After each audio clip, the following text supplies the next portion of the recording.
हरिओम। ज्ञान संजीवनी परिवार के पावन उद्देश्यों द्वारा निर्मित एवं संचालित व्यासपीठ.org में आप सभी का स्वागत है। 16 संस्कारों के क्रम में सबसे पहला आने वाला गर्भाधान अर्थात गर्भस्थापना संस्कार के बारे में हम विचार विमर्श कर रहे थे। उसके कई पहलुओं को विस्तृत रूप से जानने की हमने कोशिश की देश काल परिस्थिति के अनुसार, और आज विगत पूर्वी सभी व्याख्यानों का सार कि गर्भाधान संस्कार के लिए क्या करें और क्या ना करें, इसका विचार हम इस प्रस्तुत व्याख्यान में कर रहे हैं। उत्कृष्ट जीव को अपने गर्भ में लाने हेतु तन, मन और धन, यह त्रिविध शुद्धि अनिवार्य है। अपनी दिनचर्या सात्विक रख के हम तन की शुद्धि रख सकते हैं, जिसमें प्रतिदिन संध्या, पूजा, हवन, नामजप, व्रत, उपवास, योगाभ्यास और अधिक से अधिक शुद्ध आहार, स्वदेशी आहार रख के हम सर्वप्रथम हमारे तन की शुद्धि करें। मन की शुद्धि के लिए हमारे धर्म ग्रंथों का, जैसे भागवत, रामायण, देवी भागवत, शिव पुराण, महाभारत, योग वासिष्ठ, गीता, उपनिषद, ब्रह्मसूत्र, योग सूत्र इत्यादि धर्म ग्रंथों का स्वाध्याय, कथा, पुराण, इतिहास, प्रवचन, दर्शन, शास्त्र का श्रवण आदि माध्यमों से श्रवण भक्ति करे, भगवान की ध्यान धारणा करे। धन की भी शुद्धि पवित्र जीवात्मा के अवतरण के लिए अति आवश्यक है। इसके लिए शुद्ध मार्ग से, मेहनत से धन कमाएं और कमाए हुए धन का भी संभव हो तो 1/4 या ज्यादा कम, जिसकी जैसी श्रद्धा, संकल्प पूर्वक धर्मार्थ दान करे। गर्भधारणा कराने से पूर्व अधिक से अधिक काल दोनों दंपति ब्रह्मचर्य का पालन करें। भगवान के सामने प्रतिदिन यह प्रार्थना कामना करे कि हे भगवान, हमें विश्व कल्याणकारी संतति प्रदान करें। आपका संकल्पित कार्य चलाने वाली संतति हमें प्रदान करें। जन सेवक, दीन सेवक, धर्म संस्थापक, ज्ञान प्रदायक, संपूर्ण विश्व के लिए दिशा दर्शक ऐसी दिव्य संतति प्रदान करे। गर्भाधान अपने घर पर ही करे। गर्भाधान के दिन संपूर्ण प्रसन्नता दोनों पति पत्नी की आवश्यक है। दोनों का चित्त प्रसन्न हो, कोई दुख, क्रोध, कलह इत्यादि न हो। मासिक धर्म से लेके 16वें दिन तक गर्भस्थापना के लिए स्त्री का शरीर अनुकूल होता है।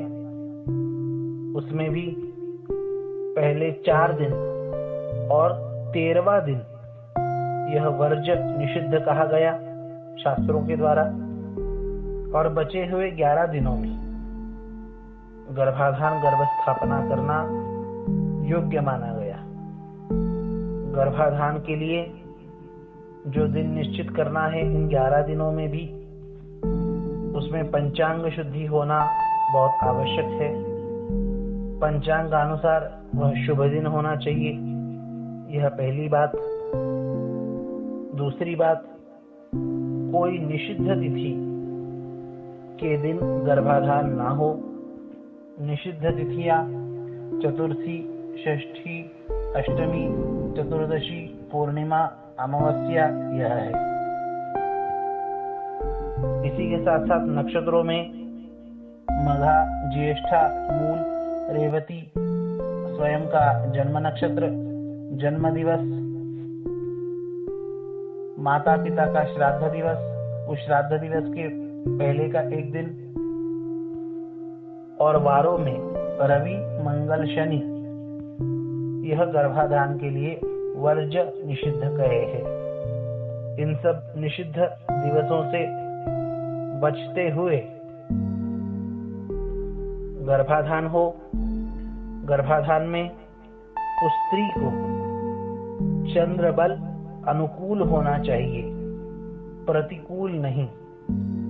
प्रतिकूल चंद्र स्वयं के राशि से गिनते हुए आगे 4, 8, 12 इन राशियों में जब चंद्र होता है तो उसे प्रतिकूल कहते हैं। ऐसा प्रतिकूल चंद्र ना हो, चंद्र बल अनुकूल हो। जैसे स्वयं की राशि से 11वें राशि में चंद्रमा होने से वह अनुकूल माने जाते हैं, इसी प्रकार अनुकूल चंद्र हो। इन सब बातों का विचार करते हुए गर्भाधान का दिन मुहूर्त निश्चित किया जाए। गर्भाधान के दिन प्रातः गणपति पूजन, पुण्याह वाचन, मातृका पूजन, नांदी श्राद्ध और हवन यह कर्म करें। बाद में कन्या के दाहिनी नासिका पुट में दूर्वा का रस पतले कपड़े से छान के डाले। दिन में इस प्रकार से कर्म करने के बाद रात्रि में दोनों पति पत्नी उनकी शैया आसन पे विराजमान होके भगवान का ध्यान और आवाहन करें, प्रार्थना करें कि हे भगवान, आप स्वयं अंश रूप से हमारे गर्भ में पधारे। जैसे स्वरूप का चिंतन वैसी संतति की प्राप्ति, यह सिद्धांत है। यह गर्भाधान संस्कार कर्म भगवान को अर्पण करें। तत्सत ब्रह्मार्पणमस्तु, तत्सत कृष्णार्पणमस्तु। इस भाव से यह गर्भाधान की सार प्रक्रिया है। इसमें क्या क्या निषिद्ध है, वर्ज्य है, त्याज्य है, अग्राह्य है, इस बारे में शास्त्रकार कहते हैं कि सबसे पहले स्वैराचार नहीं होना चाहिए। हमारा आचार, हमारी दिनचर्या, हमारा व्यवहार मनमुखी ना हो, शास्त्रमुखी हो। जिस प्रकार से हमारी परंपरा ने, गुरुजनों ने, पूर्वजों ने, ऋषि मुनियों ने, धर्म ग्रंथों ने आचार, व्यवहार, दिनचर्या बताई है, उस प्रकार की दिनचर्या हमारी रखे। स्वैर, स्वेच्छाचारी दिनचर्या ना हो। गृहस्थाश्रम में प्रवेश होने के बाद भी असंयमी ना बने। गर्भाधान के अलावा मैथुन ना करे। मुहूर्त पंचांग शुद्धि देखे बिना समागम ना करे। आहार अशुद्ध ना करे।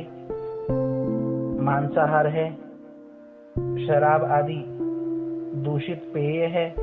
इसी के साथ साथ शाकाहार में भी विदेशी पद्धति का आहार न ग्रहण करे, जैसे पिज्जा, बर्गर, चाउमीन, मैक्रोनी इत्यादि। हमारी स्वदेशी आहार प्रक्रिया अपनाएं। दाल भात, रोटी सब्जी इत्यादि। हमारे विचार दूषित, कामुक न होने दे। इसके लिए फिल्म, सीरियल, एड्स अर्थात एडवर्टाइजमेंट्स, वीडियोस इत्यादि देखने में सावधानी रखें कि किसी भी प्रकार हमारी उत्तेजना ना बढ़े, विचार कामुक दूषित ना हो। इसी के साथ साथ संतति उत्पन्न करने का हमारा संकल्प सामान्य, साधारण, तुच्छ ना हो कि बच्चे पैदा करने की परंपरा है इसलिए हम भी पैदा कर रहे हैं।